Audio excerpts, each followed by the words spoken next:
Id-deputat gvernatur tal-Bank Ċentrali ta' Malta Alexander De Marco qal li mid-dejta li għandu fideh il-prezz medju tal-proprjetà f'Malta huwa ta' 313,000 euro, jiġifieri 100,000 euro inqas mill-ammont iddikjarat fl-istudju tal-KPMG li kwota ċifra ta' 414,000 euro.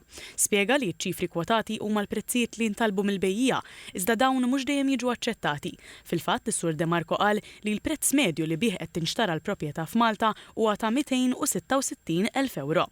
Bi kważi 40 sena esperjenza fil-ġbir ta' informazzjoni dwar il-prezzijiet tal-proprjetà, is-Sur De Marco qal li miċ-ċifri reali li għandu l-Bank Ċentrali u mill-istatistika tal-Eurostat f'Malta ma teżisti l-ebda kriżi fl-affordabilità tal-proprjetà.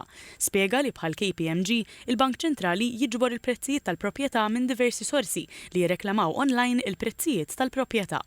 Qal li mill-analiżi tal-prezzijiet tal-proprjetà li jagħmel il-Bank Ċentrali jirriżulta li meta jsir il-kuntratt tax-xiri ikun hemm differenzi